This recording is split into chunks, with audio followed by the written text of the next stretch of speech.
Selamat pagi, sahabat Petra yang terkasih dalam Kristus. Sudahkah Anda mengasihi orang lain hari ini? Pada embun pagi hari ini, Sabtu 23 Juli 2022, kita akan mengawali hari kita dengan sejenak merenungkan sebagian sabda Tuhan. Bersama saya, Risang Anggoro Eliarso dari Gereja Kristen Jawa, Condong Catur.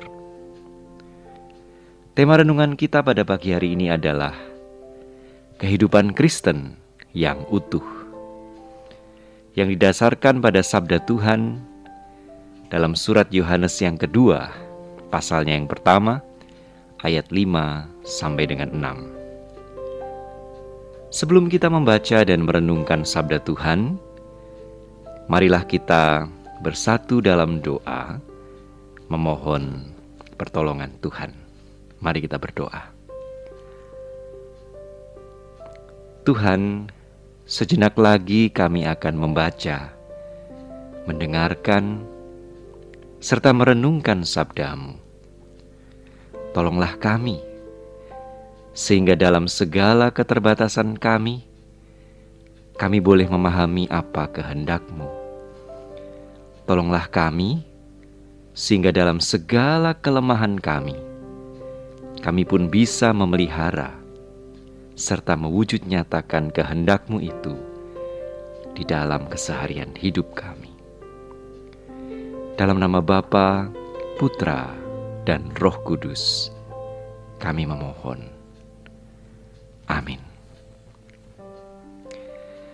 Saat ini bersama-sama kita akan membaca dan mendengarkan sabda Tuhan dari 2 Yohanes pasal pertama, ayat 5 sampai dengan 6. Demikianlah sabda Tuhan. Dan sekarang aku minta kepadamu, Ibu, bukan seolah-olah aku menuliskan perintah baru bagimu, tetapi menurut perintah yang sudah ada pada kita dari mulanya, supaya kita saling mengasihi. Dan inilah kasih itu, yaitu bahwa kita harus hidup menurut perintah-Nya. Dan inilah perintah itu, yaitu bahwa kamu harus hidup di dalam kasih, sebagaimana telah kamu dengar dari mulanya. Demikianlah sabda Tuhan. Diberkatilah saudari, saudara, dan saya yang bersedia memelihara kebenaran sabda Tuhan dalam keseharian hidup kita. Haleluya. Seseorang yang tidak memiliki gereja sebagai ibunya tidak mungkin memiliki Allah sebagai bapanya. Demikianlah tugas Siprianus, seorang bapak gereja abad ketiga dari Afrika Utara. Sahabat Petra yang terkasih, agaknya Siprianus mendasarkan ungkapannya itu antara lain dari bahan bacaan Alkitab yang menjadi pusat perhatian kita pada pagi hari ini. Di ayat pertama, penulis surat Yohanes yang kedua menyebut gereja sebagai ibu yang terpilih. Demikian pula di ayat 5 yang tadi kita baca bersama, ia kembali menyapa gereja sebagai ibu. Sementara jemaat ia sapa sebagai anak-anak dari sang ibu.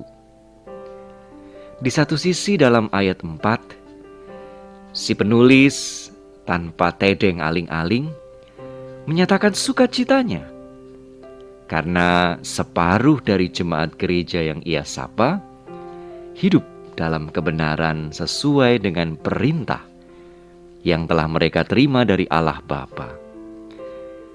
Namun di sisi lain, itu berarti separuh jemaat yang lain ia pandang tidak hidup dalam kebenaran. Banyak pakar biblika Perjanjian Baru menengarai bahwa ungkapan ini mengisyaratkan adanya konflik di dalam gereja Yohanin ketika itu. Konflik yang pelik, konflik yang multidimensional. Perbedaan bahkan penyimpangan pengajaran jelas turut melatar belakangi konflik tersebut.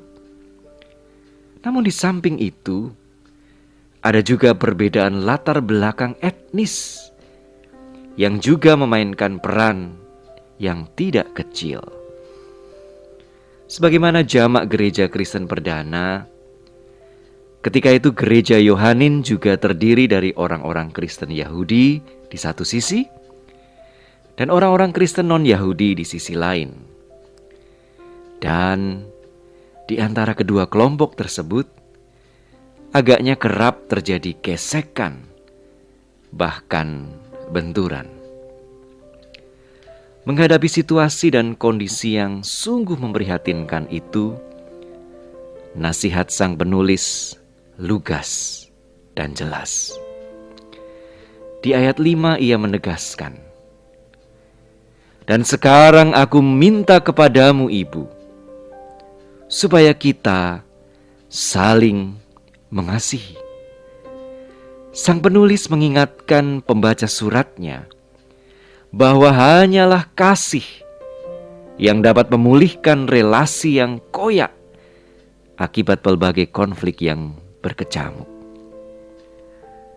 Sahabat Petra yang dikasihi Tuhan, menurut hemat saya, nasihat yang sederhana tetapi sangat mendasar tersebut tetap mengena bagi kehidupan gereja hingga saat ini. Bukankah perbedaan ajaran masih terus mengoyak relasi di antara para pengikut Kristus sampai saat ini? Bukankah kita sering membenturkan misalnya antara baptisan percik dan baptisan selam? Mana yang benar? Bukankah kita pun sering memperdebatkan mengenai manakah yang lebih alkitabiah? Baptisan anak atau paido baptism, atau baptisan dewasa, credo baptism, dan seterusnya. Lebih lanjut, bukankah perbedaan identitas etnis dan budaya juga masih terus menggetaskan relasi di antara jemaat Tuhan hingga saat ini? Pantas saja mereka merusuh. Etnis yang itu memang kasar dan cenderung menyelesaikan segala sesuatunya dengan jalan kekerasan. Atau amit-amit, jangan sampai punya mantu etnis itu. Mereka itu pemboros dan sukanya cuma bersolek. Atau misalnya, pantas saja etnis yang itu kaya-kaya. Mereka pelit dan mereka culas dalam berbisnis. Begitulah jamak ungkapan stereotipikal mengenai etnis yang lain bisa kita jumpai, bisa kita dengar dalam percakapan sehari-hari di antara sesama warga gereja kita, bukan? Oleh sebab itu, wajah surat Yohanes yang kedua sungguh penting untuk kita camkan dan hayati bersama. Di ayat 6, ia kembali menandaskan, "Dan inilah perintah itu, yaitu bahwa kamu hidup dalam kasih." Wejangannya menggemakan kembali perintah Tuhan Yesus Kristus sendiri kepada murid-muridnya, sebagaimana yang dicatat dalam Injil Yohanes pasal 15 ayat 12.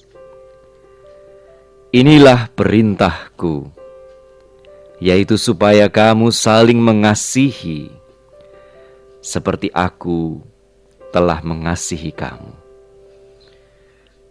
Demikianlah sahabat Petra yang terkasih. Kiranya Roh Kudus memampukan kita untuk saling mengasihi, melampaui sekat dogmatika serta denominasi gereja yang berbeda. Memampukan kita untuk merengkuh, melewati batasan etnisitas dan budaya yang berbeda. Marilah kita senantiasa mengingat bahwa kita adalah anak-anak dari Ibu yang kudus dan am, yakni gereja. Marilah kita menjadikan kasih sebagai pengikat di tengah perbedaan dan keberagaman kita, sehingga seperti tema kita pada hari ini, kita sungguh bisa mewujudkan kehidupan Kristen yang utuh. Amin. Marilah kita bersatu di dalam doa. Terima kasih Tuhan, sabdamu hari ini mengingatkan kami bahwa kami adalah anak-anak dari Ibu yang kudus dan am, yakni gerejamu. Namun ampunilah kami ketika kami seringkali gagal membangun relasi yang baik dengan saudari dan saudara seiman kami. Kami kerap bertikai karena perbedaan ajaran. Kami pun tidak jarang saling menaruh curiga karena perbedaan etnis dan budaya. Karena itu, tolonglah kami Tuhan, untuk bisa menghidupi dan mewujud nyatakan perintah-Mu, yakni hidup dalam kasih dengan saudara-saudara kami. Meteraikanlah dalam hati dan pikiran kami penghayatan bahwa jikalau seorang berkata dirinya mengasihi Allah, tetapi dalam kehidupannya ia membenci saudaranya, maka sejatinya ia adalah pendusta. Karena barang siapa tidak mengasihi saudaranya yang dilihatnya, tiadalah mungkin mengasihi Allah yang tidak dilihatnya. Dalam nama Bapa, Putra, dan Roh Kudus, kami memohon. Amin. Demikianlah sahabat Petra yang terkasih dalam Kristus, embun pagi hari ini, Sabtu 23 Juli 2022. Kiranya saudari-saudara dan saya tidak hanya berhenti menjadi pendengar dan perenung sabda Tuhan, tetapi juga dimampukan untuk menjadi pelaku sabda Tuhan dalam kehidupan sehari-hari kita. Saya, Risang Anggoro Eliarso dari Gereja Kristen Jawa Condong Catur, mohon diri. Selamat mengasihi sesama di hari ini. Damai sejahtera Allah yang melampaui segala akal senantiasa memelihara hati dan pikiran kita dalam Kristus Yesus. Sampai jumpa di lain kesempatan. Salam.